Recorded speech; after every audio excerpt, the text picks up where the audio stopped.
Ah, vous êtes là. Bon bah, si vous êtes là, c'est qu'il y a des trucs que je vais pouvoir vous expliquer aujourd'hui.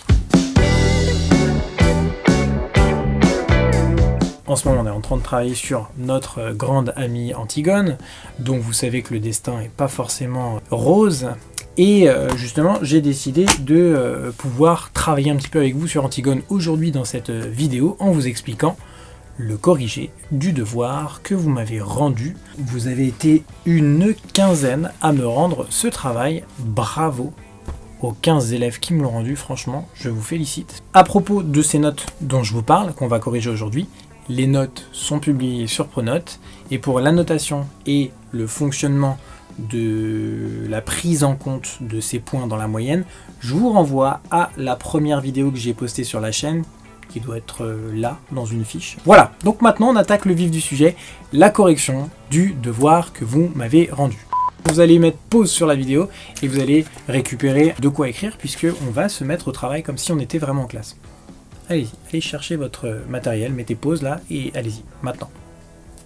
Ça y est, vous avez le matos? Et ben moi aussi ça tombe bien. Donc moi j'ai le sujet, comme vous, et puis j'ai mes petites notes sous les yeux. On va commencer évidemment par reprendre le texte et par lire le texte qui était dans l'épreuve, avant de répondre aux questions. Il s'agit pour la partie des questions sur le texte, je vous avais demandé de le faire en 1 heure, de l'extrait de la page 46 à page 50, qui commence à la didascalie du garde, qui pour la première fois entre sur scène, et qui représente l'autorité, la loi, en quelque sorte la police, on va dire ça, de Créon. On est à la page 46. Alors, pour ne pas faire une vidéo qui dure 3/4 d'heure, je coupe la lecture du passage que je mets dans une autre vidéo, qui est accessible ici, en cliquant sur la petite fiche, ou dans la description de la vidéo.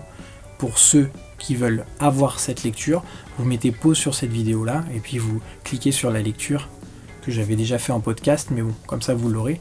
Et ensuite, vous pouvez reprendre la lecture de cette vidéo-là. Voilà.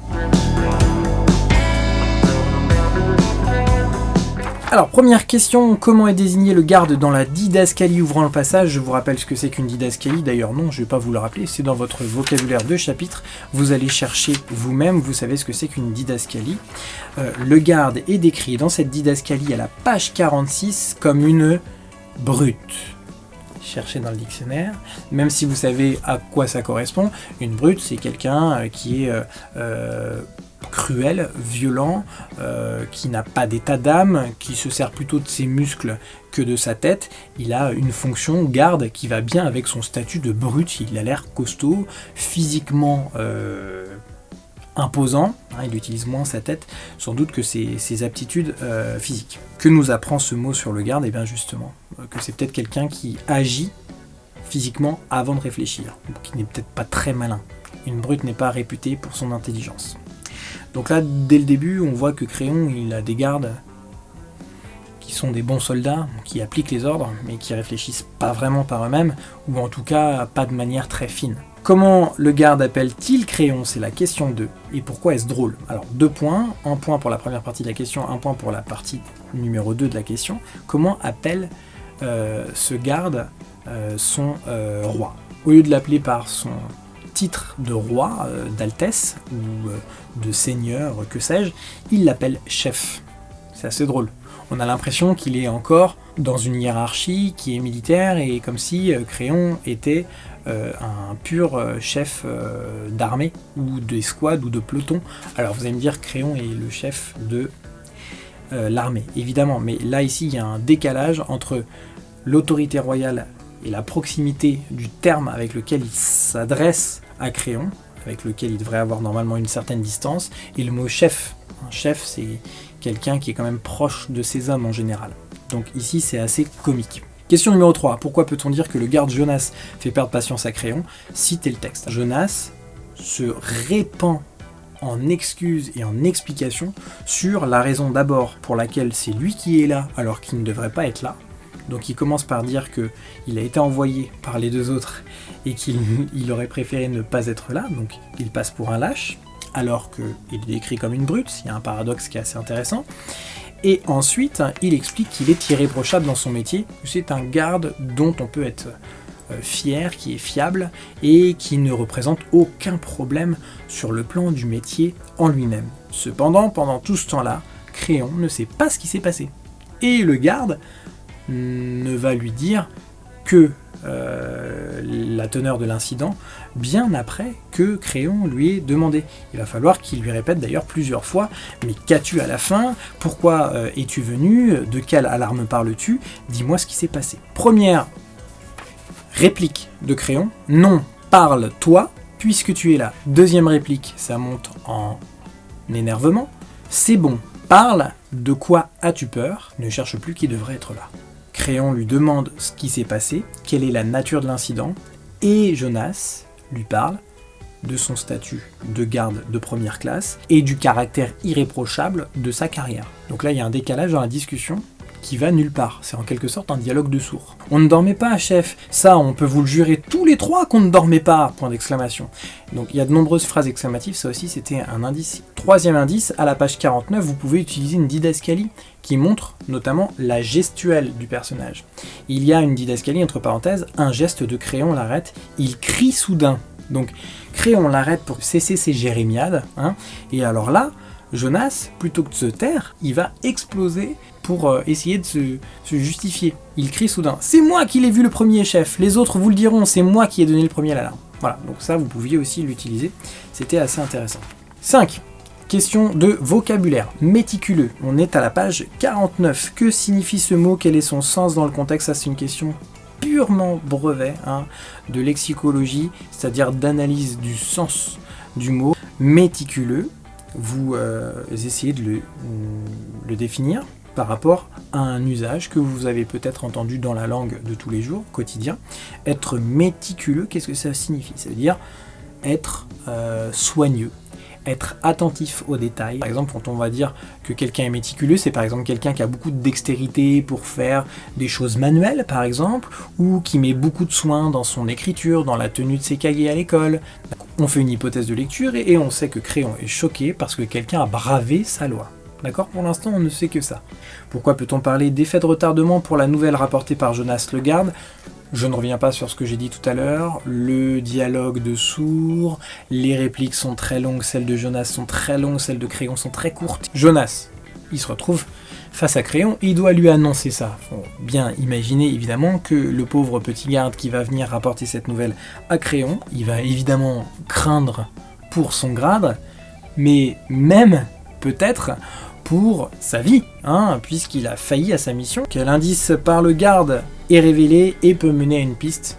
La petite pelle d'enfant rouillé. Alors c'est pas un petit garçon qui s'amusait à faire des petits châteaux de sable à côté du cadavre, qui est venu en pleine nuit pour jeter quelques petites pelletées de terre. Ça renvoie à quelque chose qui est un objet qui appartient au thème de l'enfance. On a parlé dans le prologue et dans la scène de confrontation entre Ismène et Antigone, qu'Antigone est encore très ancrée dans la période de l'enfance, de l'adolescence, mais ce n'est pas la femme que sa sœur Ismène est.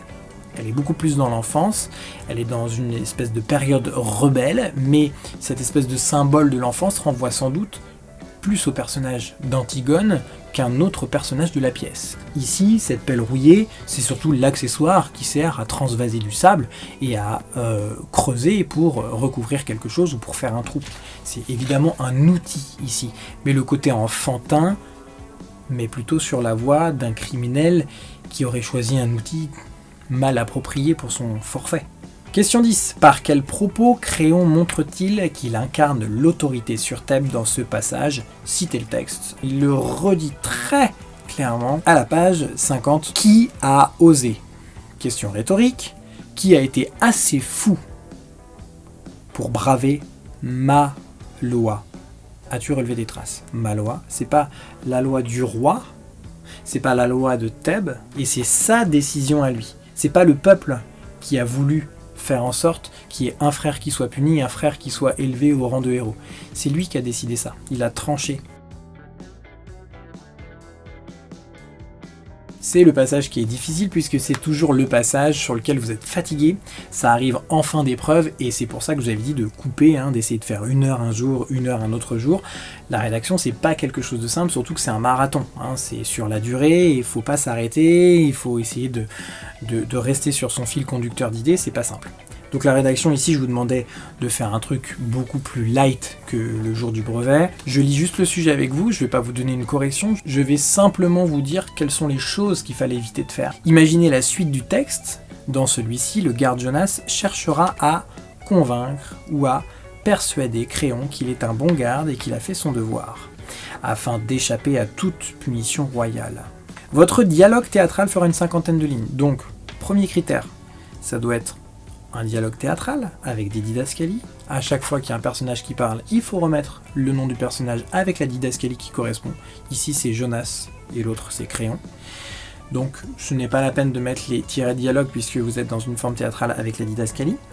Deuxièmement, très important, le garde Jonas essaie de convaincre ou de persuader. On avait déjà un peu travaillé sur la différence, mais là vous aviez deux choses qui sont un petit peu nuancés, utiliser des arguments qui sont pas réfutables, qui sont concrets, mathématiques, logiques, alors que la persuasion, elle, renvoie beaucoup plus à l'émotion que vous allez avoir en impactant votre interlocuteur, c'est-à-dire en essayant de jouer sur ses propres émotions à lui. La peur, la pitié, la connivence, la complicité, l'intimidation, voilà. Et donc là, Jonas, il pouvait utiliser aussi la persuasion.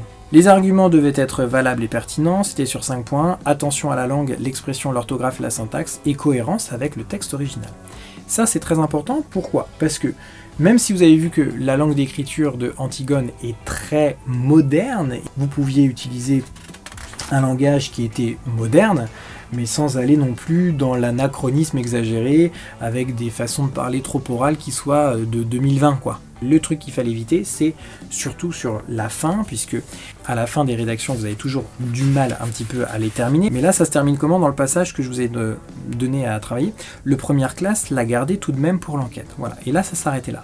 Mais si vous alliez un peu plus loin dans le texte que vous aviez lu, vous savez que Créon dit quand même un peu plus tard au garde qui est toujours devant lui, va vite, si personne ne sait ce qui est arrivé, l'incident, tu vivras. La proposition opposée, c'est si quelqu'un est au courant de ce qui est arrivé, tu mourras.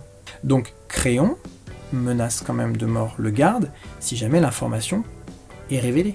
Donc Créon, c'est pas un tendre, c'est pas un gentil. Dans beaucoup de rédactions, Créon qui dit à la fin « Oh, mon pauvre petit Jonas, bon bah écoute, oh, ça te piquait les yeux, t'étais fatigué, et puis tu t'es endormi, et puis il y a quelqu'un qui est venu enterrer le cadavre. Bon, écoute, allez, c'est pas grave, va te reposer, et puis on n'en parle plus. » Non, c'est un petit peu maladroit. Créon, il doit faire respecter son autorité, c'est le roi. Il a un pays à gouverner. Donc s'il traite tous ses gardes comme ça, vous imaginez bien que le taf, il va pas être très très bien fait par les gardes. Donc il fallait essayer de durcir un petit peu le dialogue de Créon.